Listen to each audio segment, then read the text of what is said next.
Let's see. 10, 9, 8, 7, 6, 5, 4, 3, 2, 1, 0. Women's Wrestling Talk, the #1 women's wrestling network on the planet.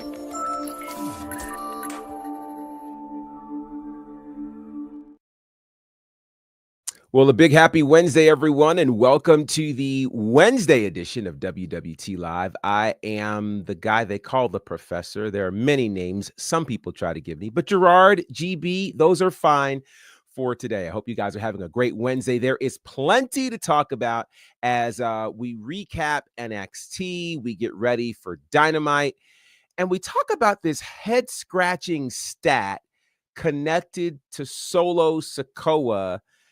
And with it, I might have to change how I refer to him. We'll explain all of that in just a little bit. But first, I am not alone. And quite frankly, it's a very good thing that I'm not alone. I'm not sure that I'd want to be alone in this scenario. So it's the Queen Bee of WWT, Wrestling with Honey with Honey Pop Predictions.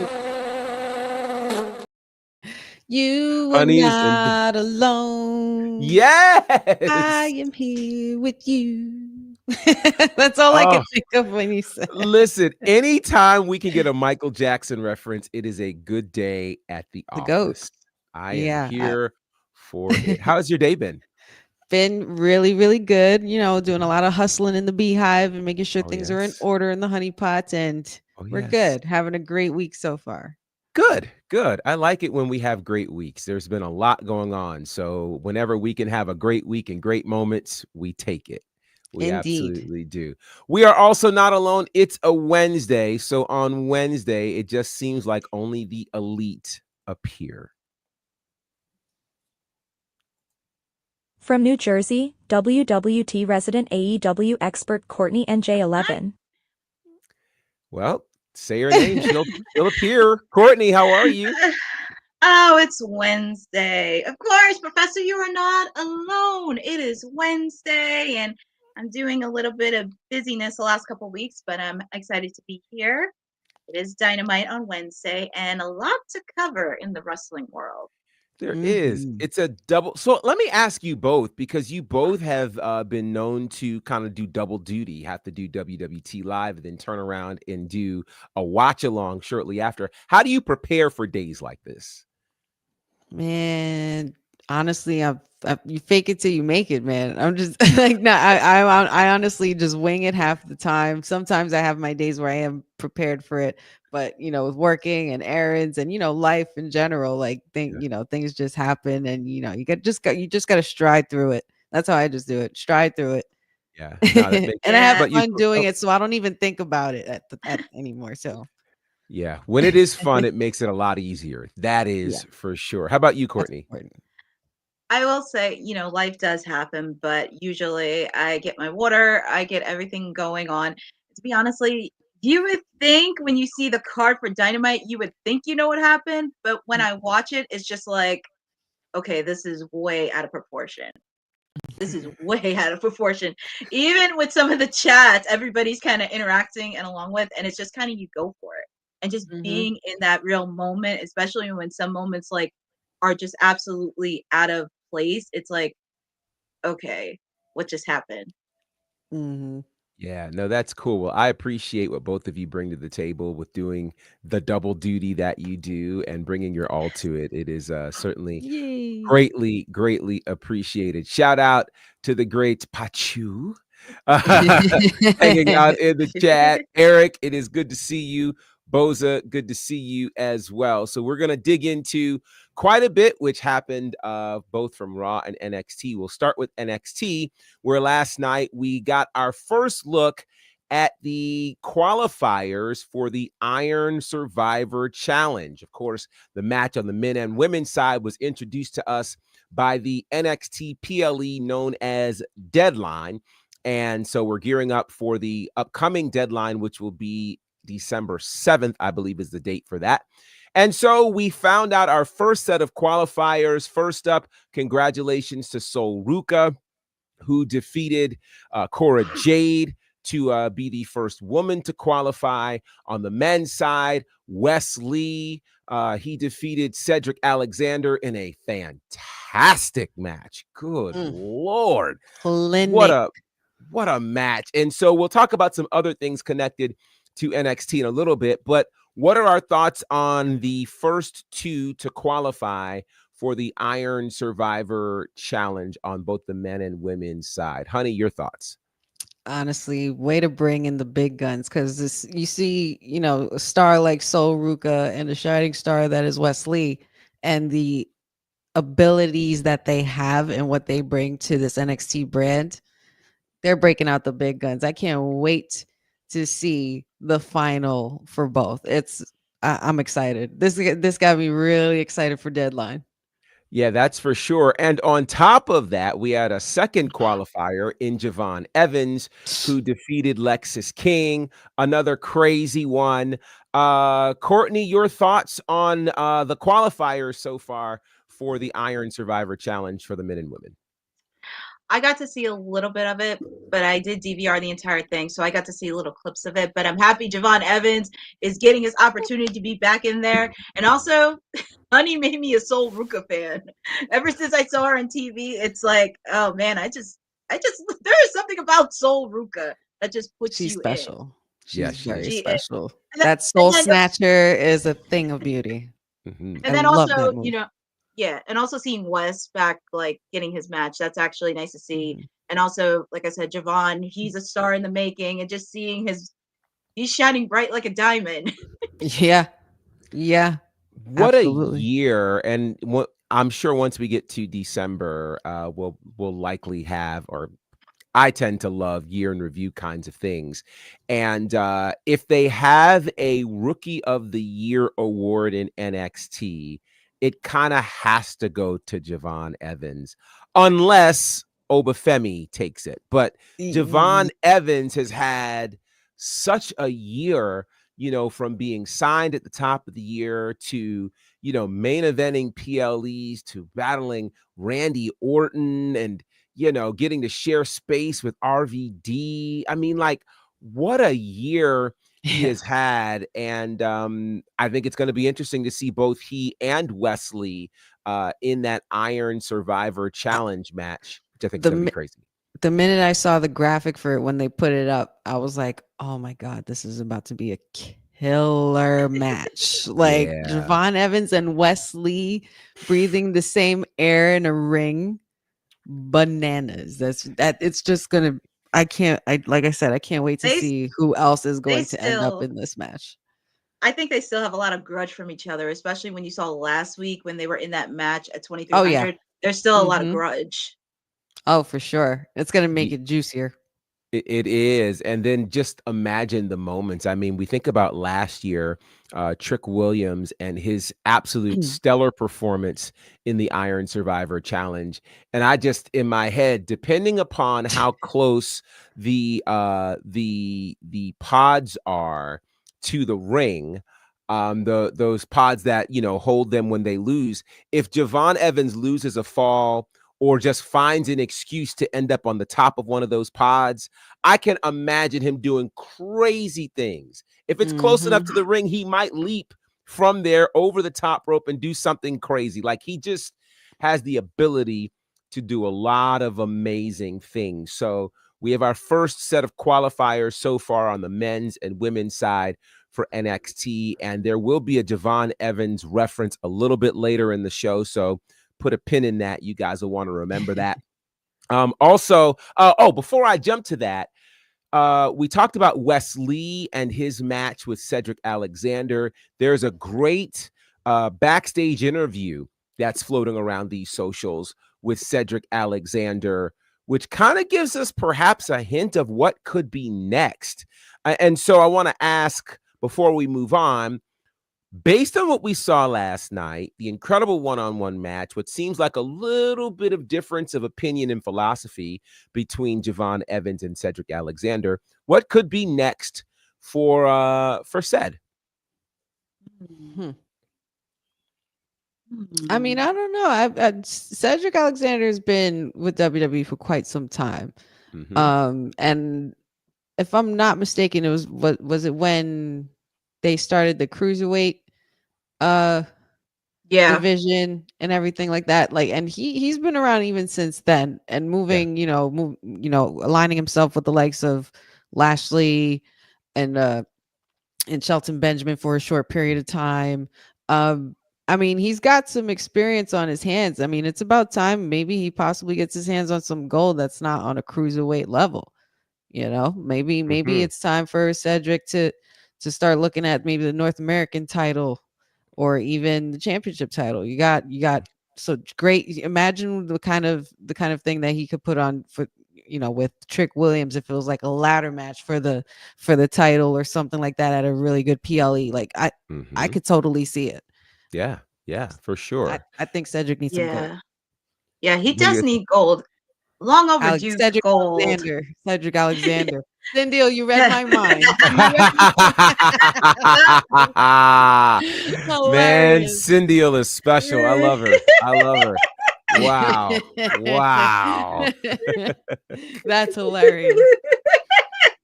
I didn't even think of it. I just I'm with that. I'm with that one, Councilman. Now the councilman is hanging out in the chat and he says Cedric beats Tony D and makes the North American title relevant again. Hey, I could go for that. hey, I could too. I I'm could in. too because I've had it. I could That's go it. for that. I think I'm in for that too. And plus, I think Cedric would definitely bring a lot if he was North American champion. I just can imagine like some of the rivalries he could create with that title. Mm-hmm. Mm-hmm. Yeah, there's some real opportunities there. There's another NXT related conversation I want to have, and I'm going to see if we can get to it before we step out of all things NXT because I feel like, yeah, I think I know where it's going to go. From there, we also saw, speaking of the North American Championship, the women's North American title main evented last night. Kaylani Jordan wanted to regain her championship, but the numbers game played a huge role with Fatal Influence. And the winner, hashtag and still champion, Fallon Henley. Your thoughts on what could be a very interesting reign for Fallon Henley as the North American champion, Courtney? This is going to be really interesting for her, and especially with Fatal Influence. Is that the right? Okay, Fatal Correct. Influence. The Fatal temptation to call them Fatal Attraction is very real. So It's so real. So real. I had to make understand. sure. I had to make sure, Yes. but this is going to be interesting because I think this can bring a lot of seriousness, not just for Fallon, but also the entire Fatal Influence because she's the North American champion.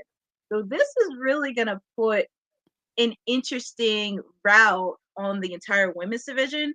And even though she's finished with Kaylani, I am curious on who's going to be her next opponent because there's so many different options and everybody wants to get their hands on Fatal Influence. Yeah. Your thoughts, honey? Yeah, the Fatal Influence is going for that mega heat. They're gonna run through the whole division and pretty much piss everybody off to the point where they're all gonna start ganging up on them. There's gonna be dissension in the ranks eventually. I could see it long term. They actually surprisingly work really well together. And JC Jane's a great big sister in this case, being that she's helping out the other girls as well. But Fallon Henley is on her way to something great here. And I didn't think honestly at one point I was almost afraid that she wasn't going to be able to break out of or getting lost in the shuffle. And she's finally found her own. And she's a babe. She's a nitty-gritty wrestler. She talks her smack very well.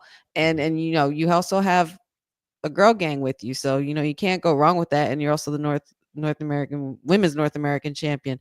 But the interesting thing about this for me is the way she's holding the title. I haven't seen the title held like that in a very, very, very, very, very long time, and I just can't help but wonder what's going on there. But I digress. But I'm actually very happy for Fallon Henley, and she's on her way to something great. with this reign. Jeffrey seems to share that same sentiment, and he says, y'all see Fallon Henley holding her title like Alexa Bliss in this photo, which I think is very interesting to note. So, we will see what happens with this. Now, are you ready for an interesting conversation? We're not even waiting 20 minutes into the show for this. All right. So one of the other things that happened was this guy, Trick Williams, came to the ring to address the situation that happened last week where his shoulders were pinned to the mat by Ridge Holland. It turned into an interruption from Mr. Chase, who ultimately said, hey, I've got unfinished business with Ridge Holland. It devolves into what becomes a number one contender match for next week between Ridge Holland and Andre Chase. If Andre Chase wins, he becomes the number one contender. If Andre Chase loses, Chase U disbands. Now, that's what happened last night. That leads me to a very interesting question. It was a discussion that we started yesterday on Russell Extra with my good UK brothers, and I felt like we have to bring this discussion over here. And I actually wish that both the mayor and the councilman were on for this, but I'm sure they're going to have something to say in the chat. I'm going to rip the Band-Aid off on this one. Here we go. Now, last week, as we said, Trick Williams was pinned by Ridge Holland in a tag team match. We're in an era where the women's division is far outpacing the men's division in NXT. So let me ask the question. Is Trick Williams the worst NXT champion in history? Oh boy. Wow, you really did rip the Band-Aid. The silence is deafening. Oh man. The Band-Aid off. Yeah, the silence is deafening. I set that up in a very specific way. Is Trick Williams the worst NXT champion? While you all are thinking about that, Dylan says he's not the worst. Cousin Ron is just giving me eyes. Jeffrey has said he's not the worst. Very funny, JD Smith. That's very funny. Be careful answering this question. It could be a trick. Yeah.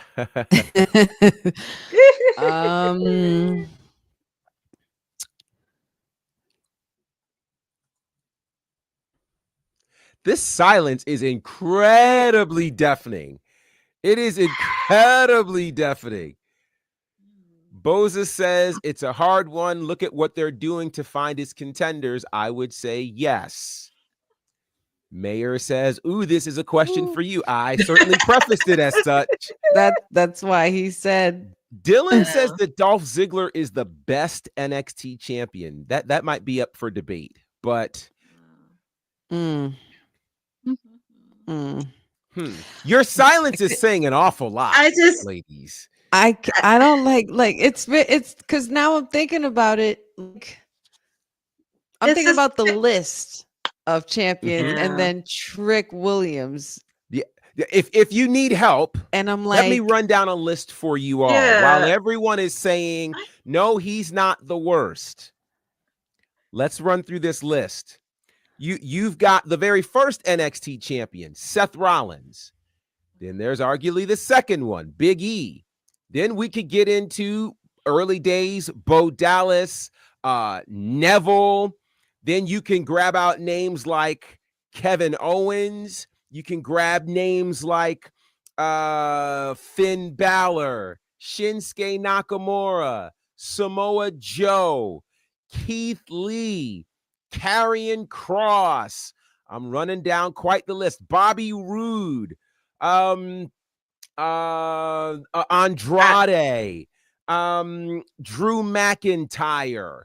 We're running down lists of the NXT champions, and I'm just trying to see where now Ced is saying Ced did not necessarily like Bo Dallas's reign.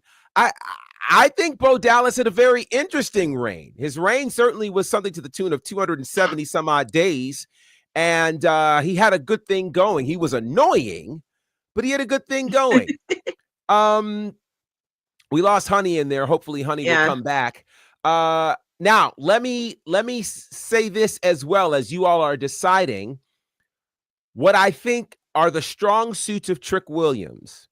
Trick Williams is absolutely the guy you want to send to do media appearances.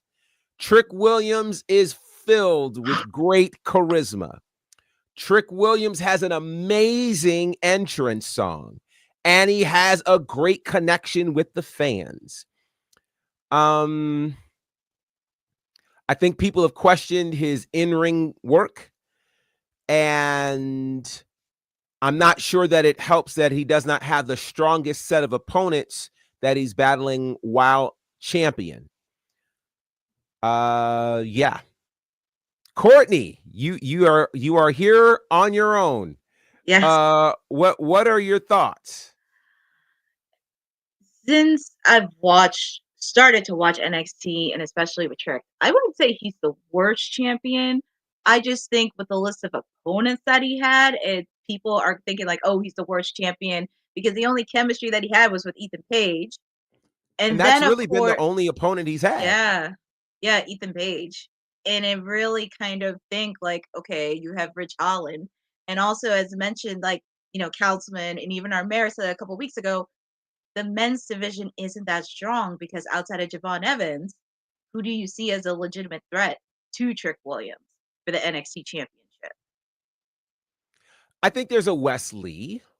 I think he would be a strong contender. I think you could have an Obafemi. I do think, though, there are a number of things that are happening right now that I think are making this interesting. Now, Will says he's the Bret Hart of NXT. Now, Bret Hart is actually a compliment, but coming from Will, I know it's not designed to be that. He's in a transition. He said what? Yeah. Will said he's the Bret Hart of NXT. He's in a transition of the men's division and doing what he can. It's not fully on him. Now, I'm going to make another statement that's probably going to ruffle some feathers, because I actually, to that point, I liken what we're currently seeing with Trick Williams and this reign. I actually liken it to Kofi Kingston's world title reign in 2019. And here's the comparison. The best match that Kofi had was at WrestleMania 35 when he won the championship. There was not a single contender that he fought against that rivaled that match with Daniel Bryan. And primarily his opponents were like Dolph Ziggler, people who were primarily mid-card people. And so I think one of the things that we have to consider, yes, there is the champion, but there are also the contenders around him. And ideally, the champion helps to make the division better. But I'm concerned right now because it feels like, and here's what's wild. So Trick's other great rivalry, while not champion recently, was with Pete Dunne. And the Pete Dunne rivalry was really solid, but it did not surround the championship. So it's something we've got to have a conversation about. And I think Honey might be stuck. I think she's stuck. Yes. I think she's stuck. Yeah. So Cindy says both of them being black men. I don't know that that's actually a full factor on this one.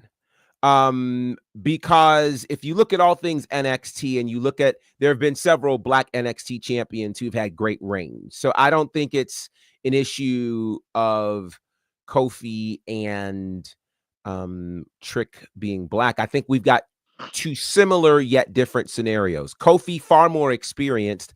I think we have a scenario with Trick where he checks a lot of boxes. And I think in a different era, say the 80s or even your beloved Attitude Era, this version of Trick Williams would be okay as a champion.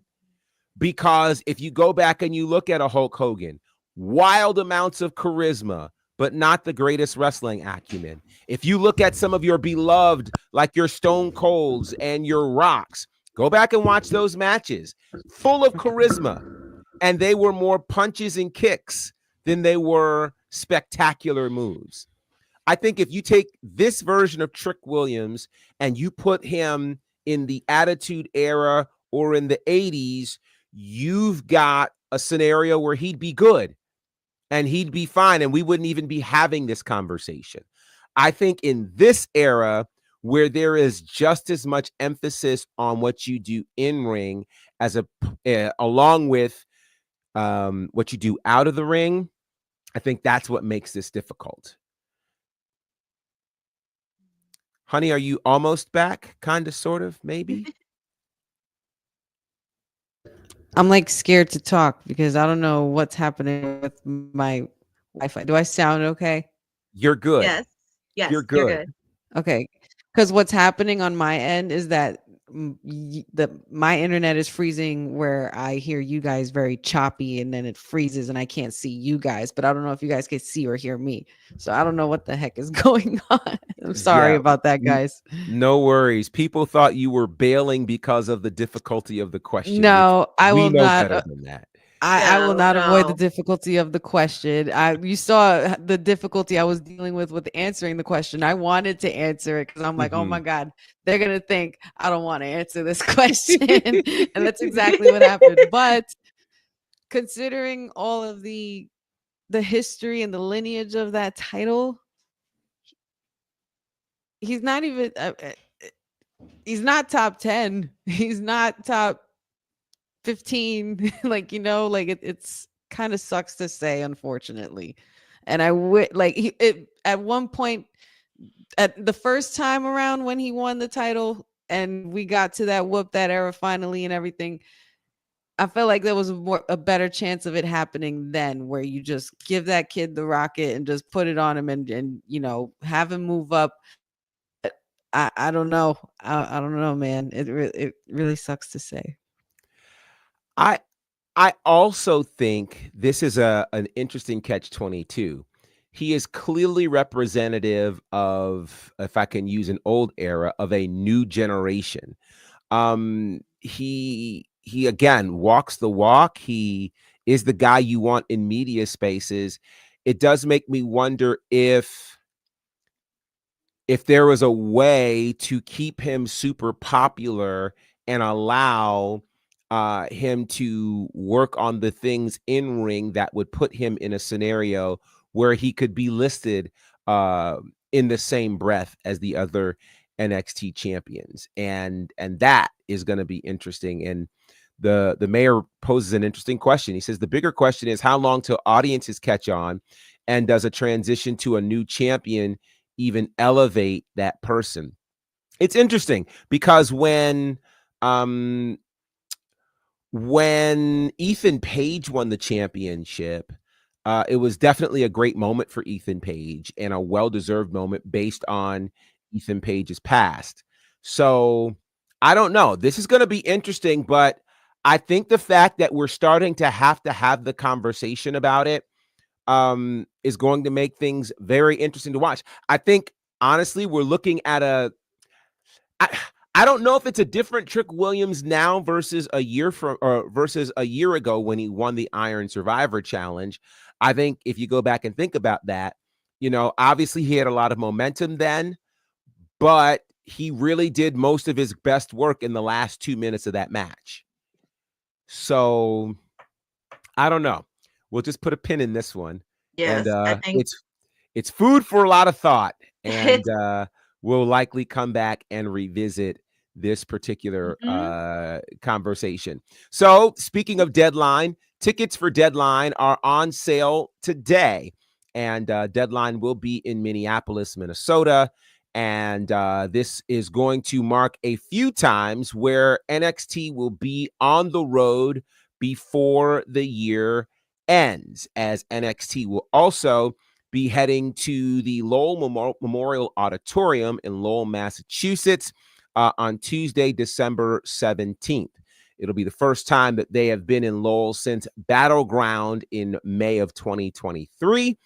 And of course, there was actually a title change that happened there. I believe that's where Samoa Joe won the NXT championship, one of those times from, I believe, Finn Balor. So tickets are on sale for that now for those who are interested in heading to Deadline and to NXT at Lowell, Mass. Speaking of tickets being on sale, the Elimination Chamber. Tickets are going on sale for that, which will be May the 1st. And I think it's interesting because it'll be at the Rogers Center. And Mhm. for those who don't know about the Rogers Center, that is the former Sky Dome. The Sky Dome was the home to WrestleMania 6 and 18. So, Courtney, I'm curious, what are your thoughts on Elimination Chamber now being a stadium show as opposed to an arena show in times past?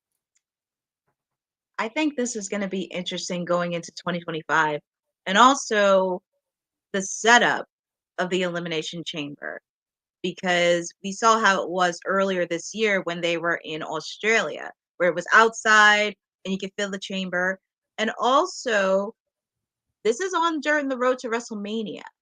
So this pay-per-view really kind of needs to get a little bit hype, but also really kind of tackle in there because you just got to finish the Rumble. Now you're getting into Elimination Chamber, and this is the final pay-per-view before WrestleMania. It's April. So this is going to be a good opportunity, especially in Toronto.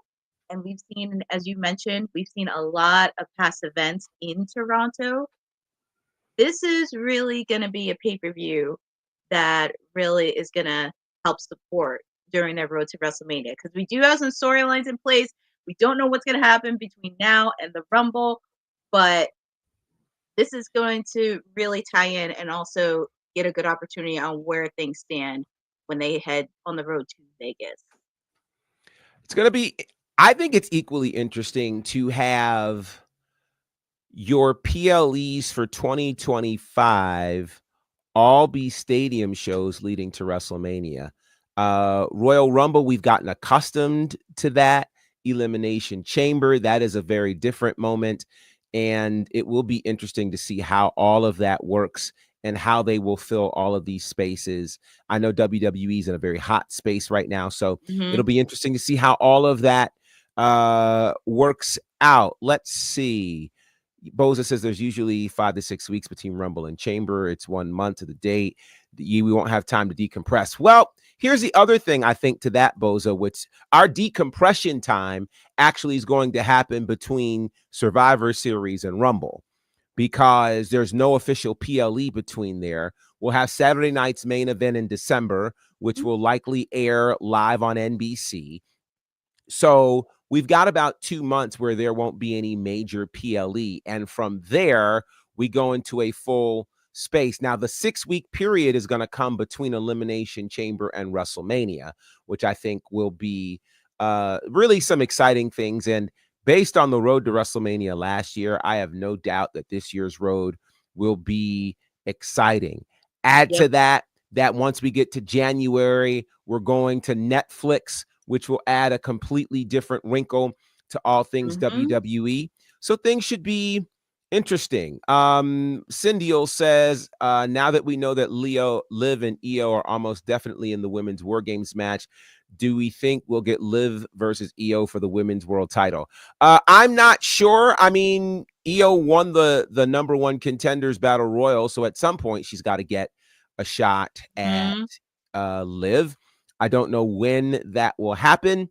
I am going to do my best, since I know, and I know most of us are aware, that There are spoilers floating out there for next week's Raw. I am doing everything I can to keep us away from those Yep. spoilers, so we will not discuss those spoilers on the show. And if there are comments in the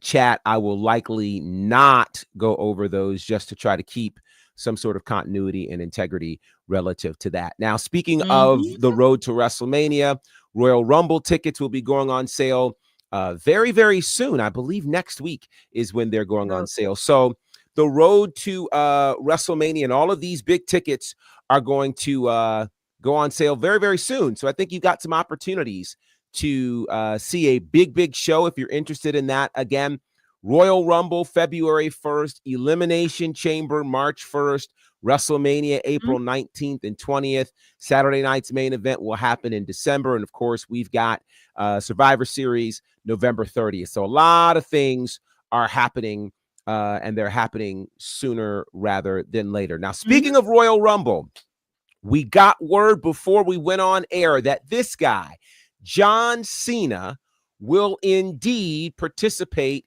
in the 2025 Royal Rumble match, and it is his last Royal Rumble match. So let's just ask the question. He's already won 2 Royal Rumble matches, if my memory serves me correctly. Does John Cena win the 2025 Men's Royal Rumble match? Honey, let's see if we can get you while you're here. Yeah. That was so frustrating. I apologize, guys. But I understand. Don't feel bad. I get it. Yes, you might have given me the bug on that one, Professor. Oh no. I'm sorry. No, but everything sounds good. Everything looks good. So I'm glad I'm back. All right. So John Cena, I think first of all, what's insane to me is that this is his last Royal Rumble match. It is wild. It's crazy to think about that we are at this point of John Cena's career, and it's gonna be good. I think it's gonna be so good. I think Cena has a lot of potential to win this Rumble. If they want to try to pretty much ride that wave of, can he do it? Can he get to passing Ric Flair's record? Yes. Right. Can he get to that point? I think that's what is definitely needed, especially to keep Cena riding that wave of his retirement year, and it'll have him flow really well throughout the road to WrestleMania and so on and so forth. But I think he has a lot of potential to win. I don't know if he will, but I know he is one that that obviously, with his moniker, never gives up, and I'm sure he's going to treat this run the same way he would at any other night in the office that he's ever had with WWE. And I think Cena's definitely a big contender throughout this year. As far as just giving him that last hurrah and that ride off in the sunset, because he is a GOAT, a future Hall of Famer, definitely, and a lot of people's Mount Rushmore. Courtney, should John Cena win the 2025 Royal Rumble match? In the words of Boyz II Men, he's at the end of the road. Hard to believe. I know, I had to put that in there. It just feels weird that it's almost there. Mm-hmm. It's a treat seeing John at the Royal Rumble match. Could I see him win it? Possibly not, but I could see him be in the final 3 or 4 of the Royal Rumble match, because that could give a lot of good, positive reception. But also, it would be curious on what number he would do. Would he do like number 30? Because that was winning in a previous Royal Rumble in 2000. Oh my God, I'm just trying to put a blank. In 2007, 2008, where he was number 30, he could do that. Or he could possibly go with another number that he did in his first Rumble match back in 2003 for nostalgic reasons. That could be another possibility. But John really did have a really incredible run. He definitely influenced a lot of people. Definitely going with this mantra, never give up, or the other mantra, hustle, loyalty, and respect. But winning the Royal Rumble, no. But I could see him be in the top 3, top 5 people left in the Royal Rumble match. Okay. Let's see what the great chat's saying. Dylan says that he wins. Says, give me Cena at number 30 for nostalgia's sake. Now, Dion, good to see you, brother. He says, honey, tell the world his John Cena prediction. So what is that? Yeah. So according to Dion, he has a very wild prediction for John Cena throughout 2025.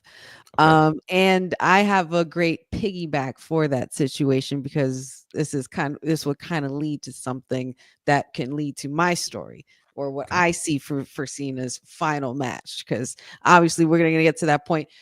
Every significant PLE is going to lead to that question with Cena. Can he beat Flair's record?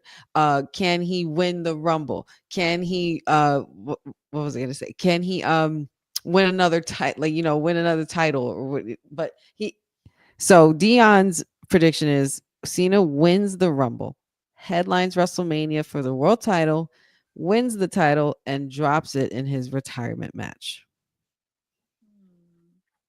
So Cena goes most of the year as champion. Basically, is Interesting. what Dion is. And I sent him a funny response, and he says, "I can dream, and not for nothing. That's something that would be completely unprecedented, and he's making history once again in his final year. We'll be talking about it forever."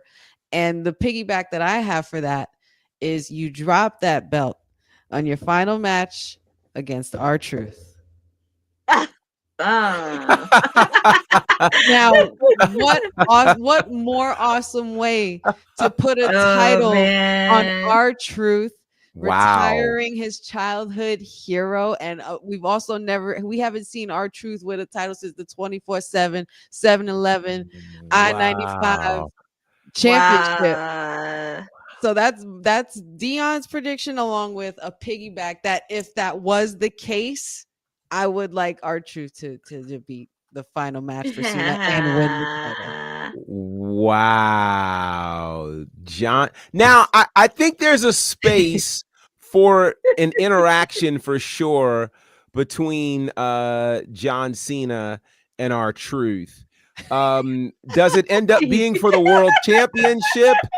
Thanks for finishing my story. That's great. Does it end up being for the world championship? I don't know.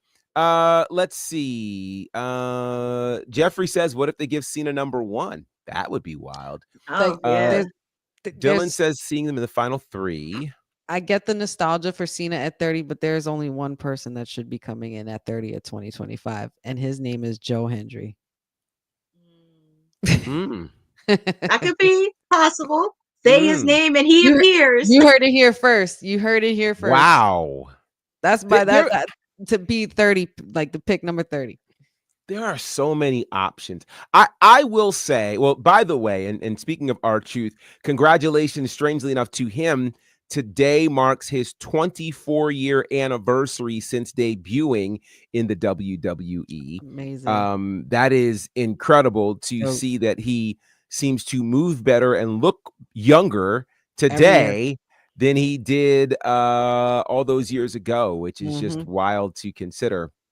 But this John Cena situation, I don't see any way that he goes this year without winning the world championship. I think he ends up breaking the record at number 17. I think that's a foregone conclusion. The question is, where does that happen? Right. Does it happen at because the WrestleMania seems like a prime place for it. But then the question is, if he wins the title at WrestleMania, what else is there for him to do throughout the year? There's a part of me that almost feels like maybe his retirement match is for the world championship, and he retires as a world champion, much like Trish Stratus did. I think that could be and then you turn around and you have a tournament for the title, or by God, he's ending 2025. You make 2026 winner that make that Royal Rumble match for the World Championship. All right, let me play with this question and ask you, Professor, if Okay. that's the case, if Cena, since if that's what your case, if that's the case with what you're saying, who do you think would be the champion that Cena pins to retire him as world champion? It could go a number of ways. I mean, it could. To me, there's something that only feel, and I hate to keep looking at current, but a Gunther or a Cody ends up being either one of those guys that should be the one that drops the title to Cena. I mean, it's the greatest of this generation versus another end of an era kind of thing, much like he had with Rock, much like Rock had with Hogan. I think that kind of moment definitely could happen. It's gonna be an interesting watch. And there's a part of me that also wants to see, and it's just the wrestling nerd in me, seeing that his contract is scheduled, or at least he has planned to retire at the end of 2025. I want to see his last match for real happen against Hiroshi Tanahashi at Wrestle Kingdom in January 26. Because Tanahashi, that's when he's scheduled to retire, and he has been referenced as Japan's John Cena. So to me, this is a match of international proportions, and with Triple H at the helm, I could see Triple H seeing to it that it happens. And whoever wins, we all win if that match happens at the Tokyo Dome.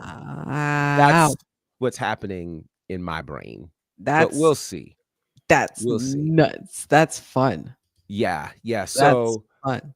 Lots of opportunities there. John Cena, though, is that guy, and we'll see what happens with Cena.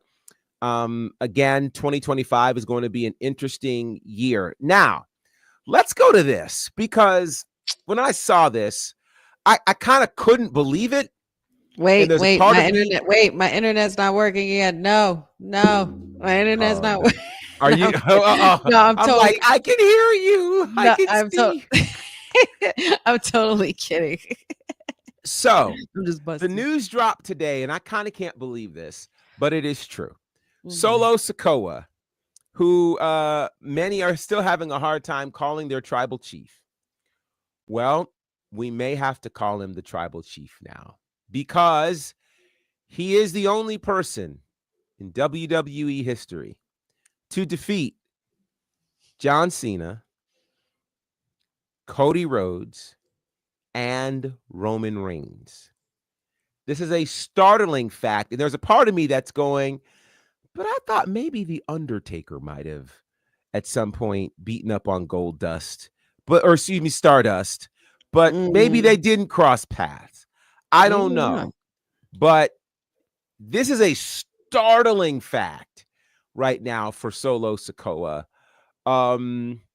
Seth did not beat Cody. No, Seth didn't beat Cody. Seth not beat Cody. Seth got beat both times. He owes Cody one. Actually. 3 times, actually. 3. That's right. 3. Hello. Yeah. So I can't give that to Seth. So I does this factoid, which is an amazing fact, does it make you put your 1 in the air and reference Solo Sikoa as your tribal chief?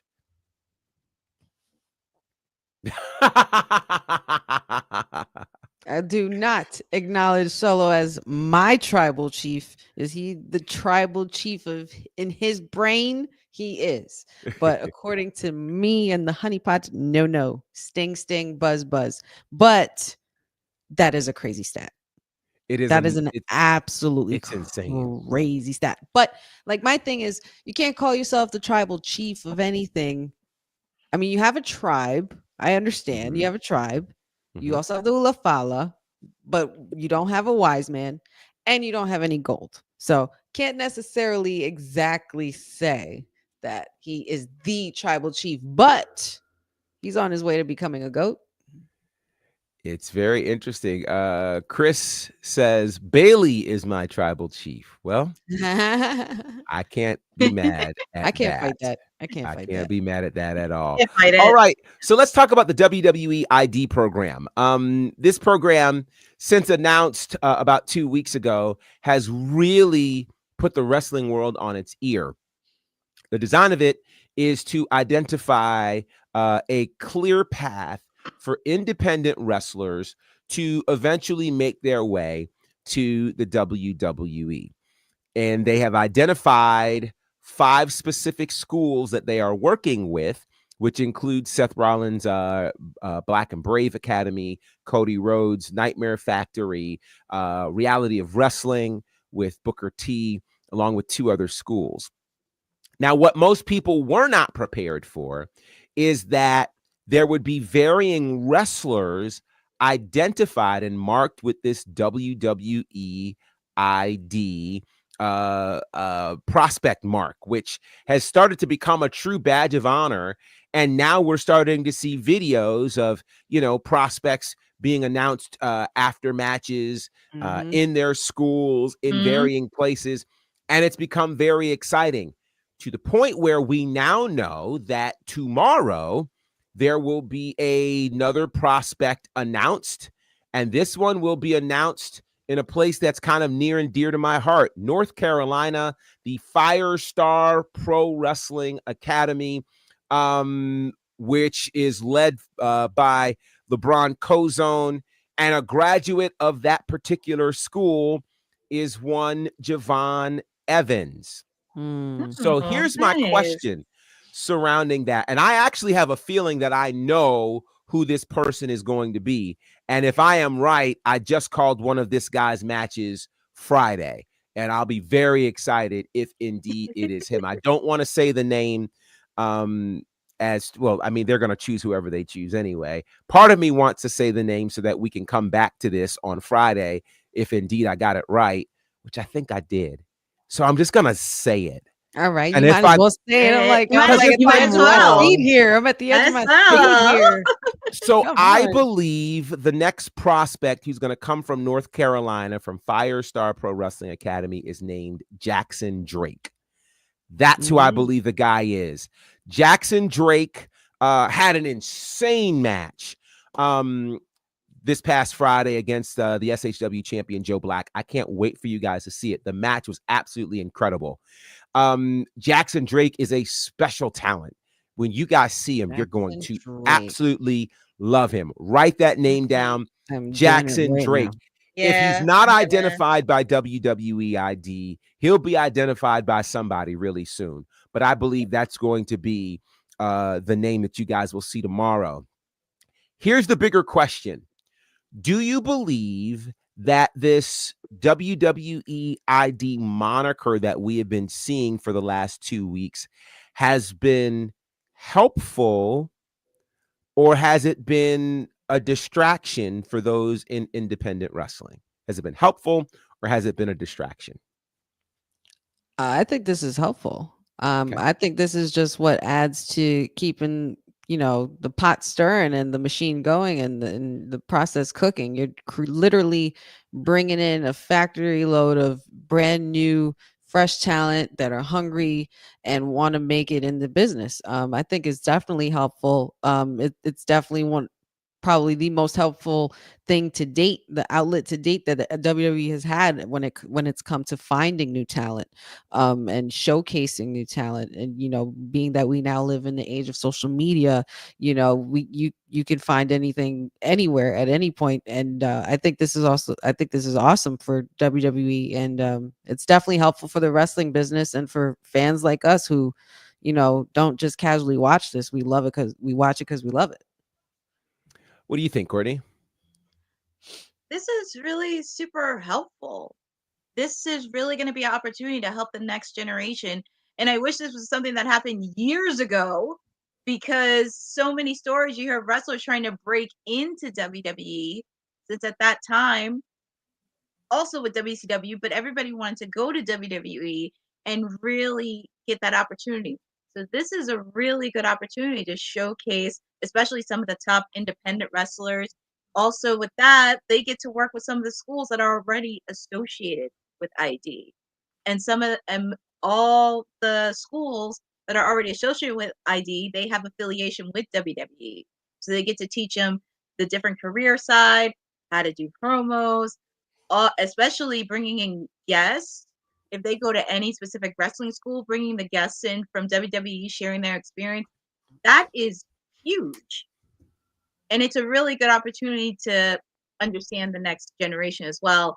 And also, I was actually looking at Bose's comment too, because I just want to be very clear on something. Because, yes, I've heard this in the last couple months and weeks. This is not going to hurt AEW. This is not going to hurt Ring of Honor. This is not going to hurt TNA. And Professor, he said this a couple months ago, where the WWE ID, they're showing wrestlers on how to properly see the model within WWE. So it's not, even though they may not get a career within WWE, but it gives them a glimpse on what's going to happen if they get signed to WWE. So this is going to be very helpful for the next generation, and also creating a pathway for new ones. And I'm actually looking forward to see who's going to be the next round of people for tomorrow. So a little bit of additional information on what the WWE ID means for specific wrestlers, because I don't think this part has been clear to a lot of people. What it ultimately means for these wrestlers, for one, it does not mean that they are signed to WWE. Let me start there. So the WWE ID mark does not mean that you are signed. What it does mean is that the WWE does take interest in you, and it does give you as a wrestler an opportunity to still work independent shows, to work in any promotion. One of the things is, if you're going to work in a space like TNA or AEW, you can work dark matches. You know, you're not really able to work kind of like on TV. But the biggest thing I think with this is the other companies do have the opportunity to still sign you. You are not signed. But what happens is, when you are WWE ID marked, it means that WWE has the first right of refusal, which means they can have first dibs on whether they're going to sign you or not. So it does not mean that you are automatically signed to WWE. It certainly does mean that they have their eyes on you. I think, if you do this right in the independent world, it certainly raises your stock, because, people now know they're going to see somebody who could at some point end up on WWE television. Certainly, if and that's one of the things that I think is different. It's rare that you see somebody that a major company has their eyes on. And so I think that's one of the things that makes this so different and so exciting. So I am very excited for all of the talent. And I think, who was it? I thought I saw it somewhere in here. Special Nobodies. I love this comment. He says, I know that I've done social media and YouTube searches on each name announced, so that helps. And I think that's really cool, is that a lot of the talent are talents that you may not have heard of because of how vast the independent wrestling world is. So you get to actually learn about new talents in this way, and you get to see why WWE is scouting them. And I think that's a great, great moment. So again, shout out to everyone. And the fact that they're even looking at anybody from Firestar makes me happy, because I know a number of the people over there, and they've got some great, great talents. So congratulations in advance to everybody hanging over there with LeBron Cozone and Firestar. Jackson Drake has this like young Randy Orton build to him. He does. And when you see what he can do in the ring, he's smooth with it. I know. I'm looking at his Instagram page. Jackson Drake gets it. And so I'm excited. I can't wait for y'all to see the match that he had last Friday. You'll see why I've been so high on him. And you'll even get to see what the SHW champion said after that match, which I think is equally powerful. Nice. All right. So then we know a Nice. couple of things about Survivor Series. We know that we're going to get our world title match, Gunther defending in a rematch from SummerSlam against Damian Priest. We know War Games is happening. We know that it is the battle of the bloodlines, but both teams are looking for a fifth member. And as the weeks progress, we hopefully will get to see who the fifth member is for both sides. Just the process for it is interesting in and of itself. So Bloodsport has been a really big moment this year for WWE stars who have been finding their way in all of this. They've been finding their way, having these battles, which I think are incredible, with other companies inside of a blood sport space. And this match right here is very interesting to me. Sumi Sakai, who was the first ever women's world champion in Ring of Honor, taking on Carmen Petrovic from NXT. That's going to be special. And it goes down in just a couple of weeks. Carmen Petrovic, of course, a strong background in the martial arts. Sumi Sakai, a strong background in MMA.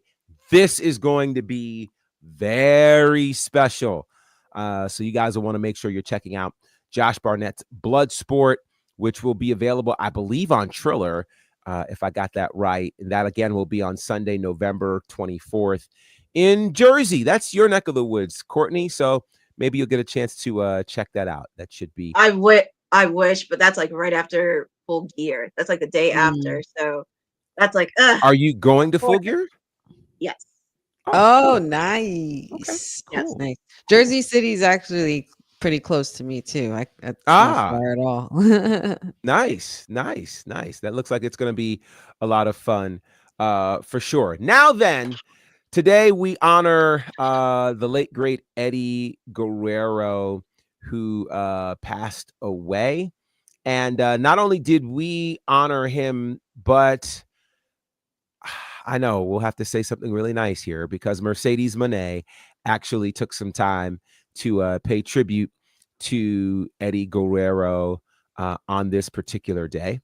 And so Eddie Guerrero has just been such a massive part of pro wrestling, having passed away 19 years ago today. Wow. So I'm curious, as we remember Eddie Guerrero, what is your favorite Eddie Guerrero memory? Courtney, we'll start with you. Oh, there's so many moments. So many moments of Eddie. So many. I'll never forget when he poured raw sewage on the Big Show on SmackDown. That was pretty funny. And of course, when he won the WWE title against Brock Lesnar, that was huge. And Michael Cole, he was on the call. Taz was on the call. Just seeing that emotion when he finally won the big one, and just seeing the emotion on his face, because it took him a long time to get there. And also, really, the promo he did before Brock Lesnar, right before that title match, that was just it really made people love Eddie Guerrero. And just seeing the authenticity, the determination, the resilience that he had to face before his title match. Because even though Brock was heel, he didn't take him seriously. But when he got in the ring and won the title, and his mom was in the stands too, so that made it more special too, seeing his mom there. Very nice. One of your favorite memories of Eddie Guerrero? Obviously the big one against Brock Lesnar, because he had finally done it, and he had fought pretty damn hard for that spot. And so I remember getting a little emotional seeing it, because I had been watching Eddie Guerrero since even when he was in WCW and the Horsemen and the LWO. his affiliation with moving to WWE from the Invasion, and you had Perry Saturn and Dean Malenko and Yep. the other that I won't really want to say out loud, but Eddie Yep. Guerrero was definitely a special talent, and he went. A lot of people forget, and he went from one of the most hated to one of the most beloved. And and of course with China, his moments with Latino Heat, the creation of Latino Heat was probably one of my favorite eras, because you got to see Eddie. That was what really made you fall in love with Eddie, because it was him being playful, and he was being funny, and he had some really, really hysterical moments even with China. And I yeah, pretty much that, Boza. China pretty much brought that Eddie out for us, and we had never seen that side of Eddie before, where he had a soft spot. Then he became that big spirit Eddie Guerrero that we all know and loved when he won the big one, and he, went on to do such amazing things. But it's just unfortunate that his time was cut so short at such a young age, 38 years old. Yep. It's definitely someone who should be on someone's Mount Rushmore for sure. Yes, definitely. Yeah, Mhm. I completely agree. I loved his championship celebration. Yes. It's Yes. one of the few times that we saw a champion come through the crowd, Yes.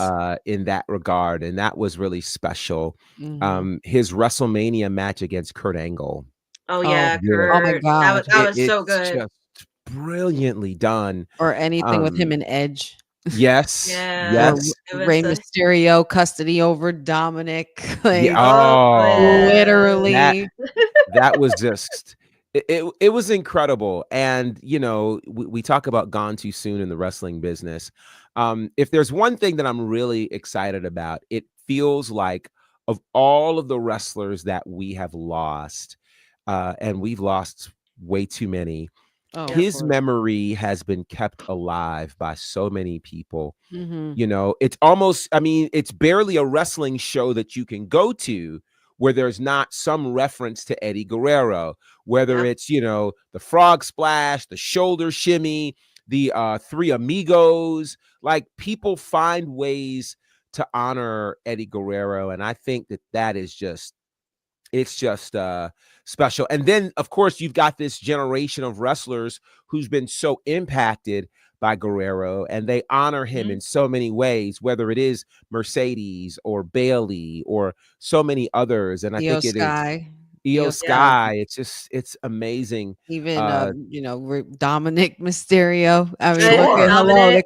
Dominic. There couldn't be any bigger influence of Eddie Guerrero than in Dominic Mysterio. We've all been saying Yeah. it since he got Yes. into it, and we are seeing it currently. We're seeing him in his LWO heel Yeah. era WCW years, and Yes. eventually he will.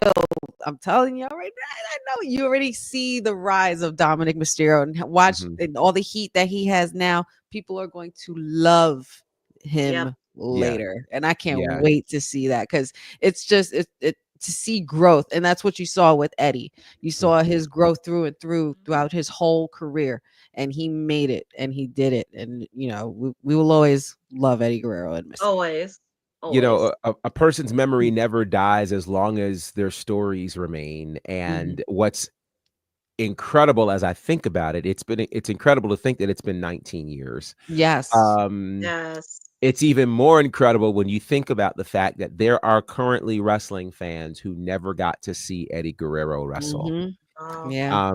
Which is just it's, you hear of the stories of it, living in it real time, watching it week after week develop, was something special. So today's probably a good day to go back on YouTube, go Yeah. on Watch the them. WWE Yes, network, yes, yes. and just go watch some Eddie Guerrero matches, promos, stories. It's amazing. It's really, Yeah. really amazing. So shout out to the memory of Eddie Guerrero for sure. Let's see. Couple of other things to talk about before we get out of here. Let's see. I'll tell you what we're going to talk about in a little bit. My computer is acting a little funny right now, but it's all good. We will not worry. We will proceed. Yes, there we go. All right. So, next up, and I think last up, is our preview for AEW Dynamite. Dynamite seems to be another stacked card tonight. Which again, shout out to them.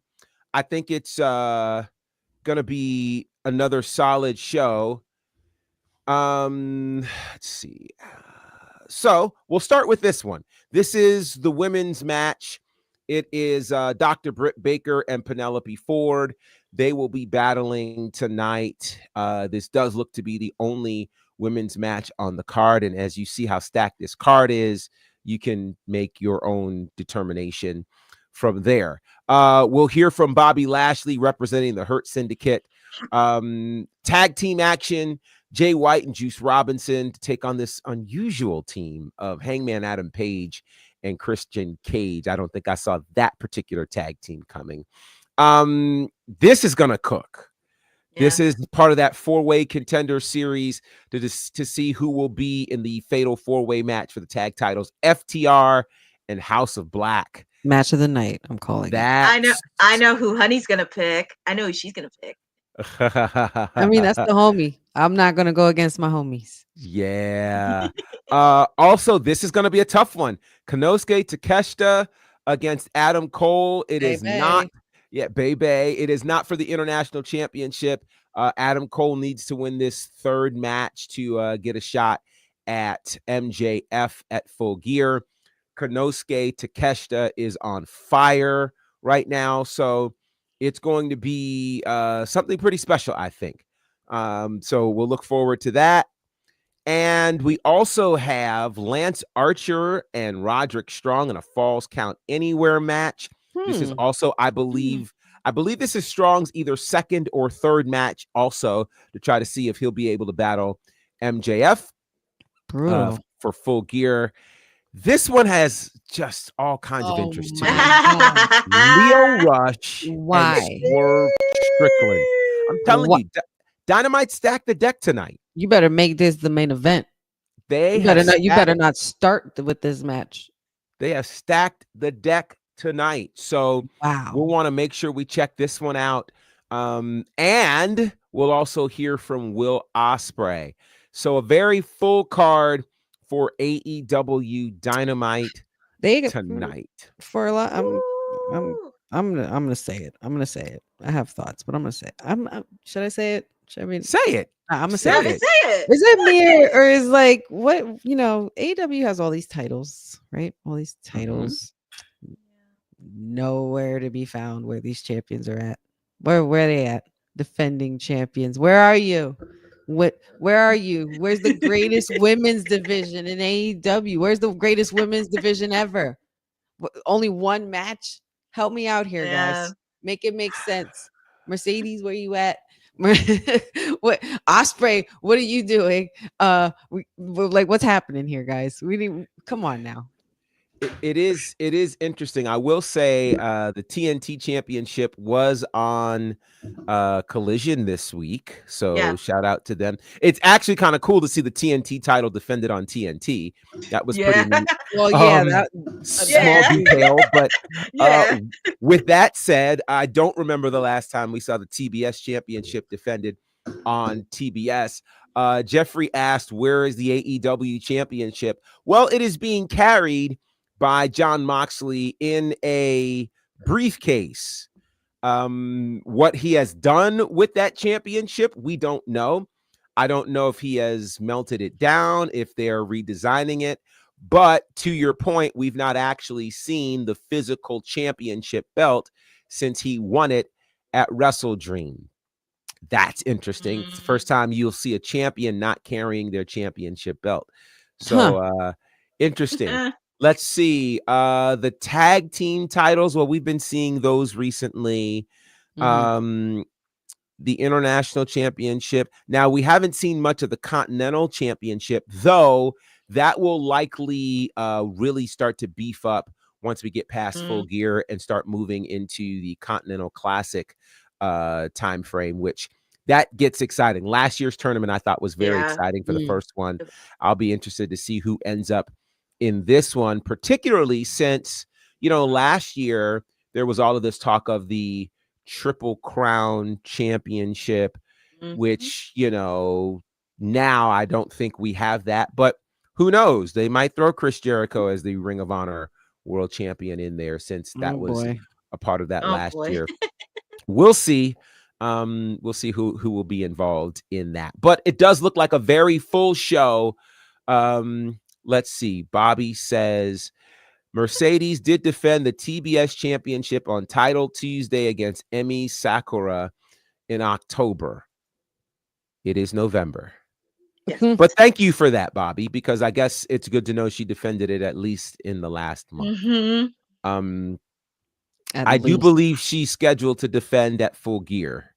Yeah, she's facing Chris Statlander for the TBS championship. Yes, so a television title being defended on pay-per-view. Not a bad idea, right? All right, so we'll see. Again, I will say I'm gonna give AEW their props. I do feel like they have had some strong television over the last few weeks. I really, really do. They are building something, and so I hope for them they're able to continue to build it.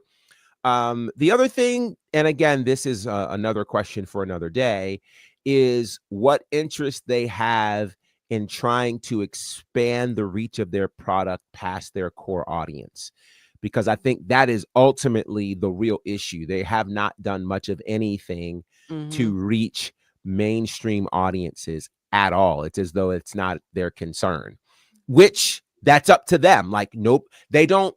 In theory, it's their own company. They can run it however they want, and they can appeal to whomever they want. So we'll see. We'll see. Time will certainly tell. But you can, of course, join us for our watch along for Dynamite at the top of the hour. Courtney will be a part of that. We're going to give her a chance to, get something to eat and get something to drink, and be back at the top of the hour to kick things off. So speaking of Courtney, how can they find you before coming back in less than an hour? Less than an hour. Well, actually, there's two things, and I should have mentioned this earlier. We're going to see the return of Mina Shirokana tonight, because there was a promo on Collision, so she will be there tonight. And also sending a happy birthday to New Japan President Hiroshi Tanahashi. It's his birthday today, so wishing a happy birthday to him. 58, and he's getting he ready. Doesn't even look like it. I know he doesn't, but happy birthday to him. But they can always find me here every Monday, Wednesday, and Friday. Professor said it. You can catch me at the top of the hour doing my watch along for Dynamite. This is going to be a fun Dynamite. So many matches leading up to Full Gear, so you don't want to miss it. Also, you can follow me on Instagram and Twitter on @CourtneyNJ11. I posted content already, so if you want to know my holiday toy drive I'm doing with the Monster Factory, feel free to DM me, or if you have any additional questions, and let me know. Awesome sauce. Awesome sauce. Honey, how can the people find you? You guys can find me here Monday, Wednesdays, Fridays with the WWT Live crew, as well as every Friday we have our Honey Night SmackDown watch along, which this Friday should be a doozy. So get ready, get your popcorn, and find me on all things Wrestling with Honey, Instagram, TikTok, Facebook, and like and subscribe. Wrestling with Honey podcast. It's coming sooner than you think. I will say that. I can't wait. Looking forward. Got a lot of good stuff working. That. It should be a lot of fun for sure. You guys, of course, can check me at bonnerfide across all of the social spaces. Check out my content there. You can check out my commentary work with Ashe Wrestling, and that is available at ashewrestling.com. And the latest show from Ashe Wrestling, Ashe 6, is also available there, as is all of the content from Ashe Wrestling. So definitely check it out. You can also check out my work with All Caribbean Wrestling at allcaribbeanwrestling.com and on their YouTube page. You can check out my work with The Nightmare Factory, also on their YouTube page. On IWTV, you can find me with SHW, that's Southern Honor Wrestling, and IWE. And if you like movies, you can check me out as part of the Unbreakable Bunch, doing commentary on that movie, an exciting movie that features A lot of names from WCW: Ernest the Cat Miller, Glacier, Stan the Lariat Hansen, Larry Zbyszko, King Haku, who just incredible. Diamond Dallas Page, and the list really does go on and on. So you guys can check that out on Amazon Prime, Apple TV Plus. Where else can you check it out? On Vimeo, YouTube, and all other sorts of great spots. So check that out. Also, if you're interested in merch, yes, there is merch as well. You can check it out at prowrestlingtees.com/bonnerfide. 2 shirts that really do represent my foray into the pro wrestling career. One talks about 5 seconds of courage, which is exactly what it took for me to say yes to this. The other was bet on you. So you can check those out now at prowrestlingtees.com/bonnerfide. In terms of all things women's wrestling talk, www.talkpod.com is the website. www.talkpod on the socials. All sorts of great interviews are out there. You can check it out on our YouTube page as well.